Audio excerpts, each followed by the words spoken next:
प्रिय दर्शकों नमस्कार, मैं पंडित जी.एस. कौशिक आपका स्वागत करता हूं आपके अपने YouTube चैनल जी.एस. घृत कौशिक में। सबसे पहले आप सभी को मेरी तरफ से करवा चौथ व्रत की ढेर सारी शुभकामनाएं।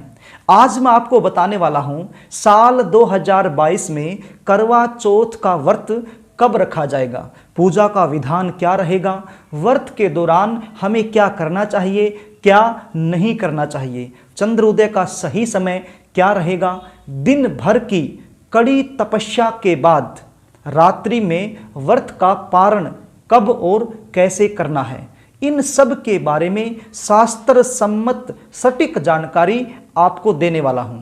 कार्यक्रम को आगे लेकर के चलूं, इससे पहले आपसे निवेदन करना चाहूँगा, यदि आप चैनल पर नए हैं और अभी तक आपने चैनल को सब्सक्राइब नहीं किया है तो चैनल को सब्सक्राइब जरूर कर लें, बेल आइकन को भी प्रेस कर लें ताकि हमारी आने वाली इसी प्रकार की नई वीडियो का नोटिफिकेशन आपको मिल सके और वो वीडियो आप आसानी से देख पाएं। करवा चौथ का व्रत कार्तिक माह के कृष्ण पक्ष की चतुर्थी तिथि के दिन किया जाता है। यह व्रत सुहागन महिलाएं अपने पति की लंबी आयु के लिए रखती हैं। सुहागन महिलाओं के लिए करवा चौथ का व्रत प्रमुख व्रत माना गया है।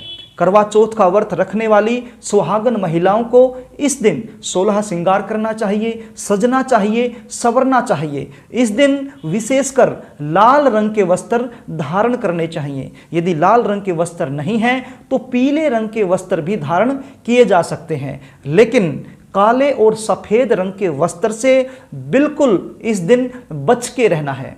साल 2022 में करवा चौथ का व्रत 13 अक्टूबर वार गुरुवार के दिन रखा जाएगा।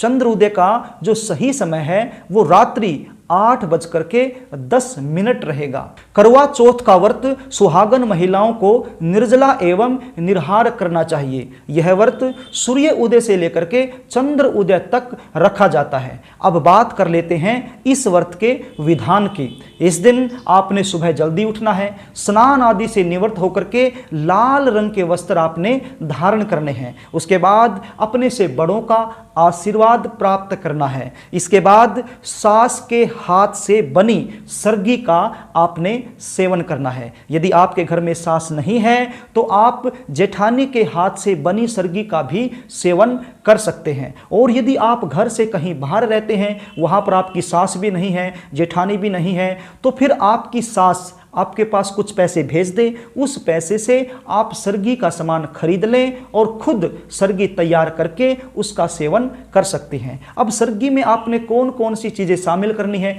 इसको ध्यान से सुन लीजिए। आप सरगी में ड्राई फ्रूट शामिल कर सकती हैं, जैसे काजू, बादाम, किशमिश। आप दूध से बनी मिठाई इसमें शामिल कर सकती हैं, या फिर और मिठाई इसमें शामिल कर सकती हैं। मीठी मठियाँ आप इसमें शामिल कर सकती हैं, फ्रूट इसमें शामिल कर सकती हैं। इस सरगी में ज़्यादा से ज़्यादा वो चीज़ें यूज करनी चाहिए जिनमें ऊर्जा ज़्यादा होती है, क्योंकि पूरे दिन आपने निराहार एवं निर्जला व्रत करना है। तो जो चीज़ें सरगी में आप खा रहे हैं उन चीज़ों से आपको अच्छी ऊर्जा मिलनी चाहिए, ताकि दिन भर आपके शरीर में जो ऊर्जा का लेवल है वो सामान्य रूप से बना रहे और आप बिल्कुल भी थकान महसूस ना करें। तो ये जो सरगी है आपने सूर्य उदय से पहले पहले ही ले लेनी है। उसके बाद आपने व्रत का संकल्प लेना है। संकल्प लेने के बाद आपने पूरे दिन गुस्सा नहीं करना है, किसी के साथ लड़ाई झगड़ा नहीं करना है, सबके साथ प्रेम से रहना है और विशेष रूप से तेज धार वस्तुओं का प्रयोग नहीं करना है, जैसे कैंची हो गई, चाकू हो गया, सुई धागा हो गया। इन चीज़ों का आपने इस दिन बिल्कुल भी प्रयोग नहीं करना है। बहुत सारी माताएं बहनें ऐसी होती हैं जो दोपहर के समय में सो जाती हैं, उन्हें सोना नहीं चाहिए। व्रत के दौरान यदि आप सो जाते हैं तो आपका जो व्रत है वो खंडित हो जाता है, ऐसी शास्त्रों की मान्यता है। तो इस प्रकार से आपने जग कर और चौथ माता का जो गुणगान होता है वो करते हुए पूरा दिन व्यतीत करना है। अब शाम के समय आपने पूजा करनी है। चंद्र उदय से लगभग 1-2 घंटा पहले आप ये पूजा कर सकते हैं। आप अपने घर में चौकी सजा सकते हैं और चौकी पर भगवान शंकर, माँ पार्वती, कार्तिकेय जी, गणपति जी की फोटो आप स्थापित कर सकते हैं और विधिवत तरीके से उनकी पूजा कर सकते हैं। सबसे पहले आप उनका ध्यान कीजिए। ध्यान करने के बाद शुद्ध जल से उनको छींटा दीजिए। यदि आपने पंचामृत तैयार कर रखा है तो पंचामृत का भी आप छींटा दे सकते हैं। उसके बाद शुद्ध जल से दोबारा से छींटा दे सकते हैं। उसके बाद आप उन्हें वस्त्र अर्पित कर सकते हैं। वस्त्र आप कौन सा करेंगे? मोली अर्थात कलावे का वस्त्र बना करके भी आप उनको उनके गले में डाल सकते हैं। उसके बाद आपने तिलक करना चाहिए।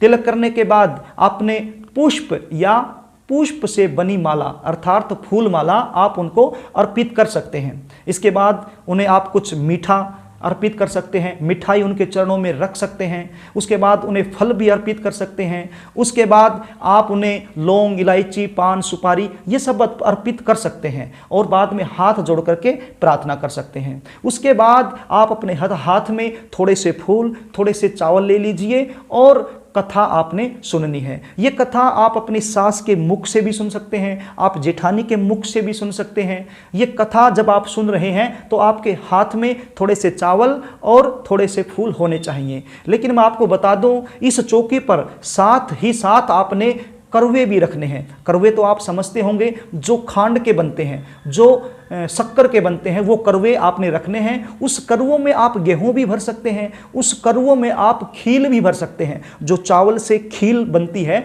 वो खील भी आप उसमें भर सकते हैं और चौकी पर ही उसको रख सकते हैं। ये कथा सुनने के बाद ये करवे और साथ में वस्त्र और साथ में दक्षिणा, ये सब चीजें आपने अपनी सास को देनी चाहिए। यदि सास नहीं है तो अपनी जेठानी को दे सकते हैं। अपने से बड़ी सुहागन औरत को आपने ये चीजें देनी चाहिए और उनका शुभ आशीर्वाद प्राप्त करना चाहिए। इस प्रकार से आप ये पूजा कर सकते हैं। अब रात्रि के समय, जो समय मैंने बताया चंद्र उदय का 8:10, उस समय पर आपने चंद्रमा के दर्शन करने हैं, उनको अर्घ देना है, परिक्रमा करनी है। अब ये कैसे करेंगे? आप एक लोटे से अर्घ दे दीजिए और 3 परिक्रमा कर लीजिए। उसके बाद एक छलनी में शुद्ध देसी घी का दीपक आप रख लीजिए और उस छलनी के अंदर से चंद्रमा के दर्शन कीजिए।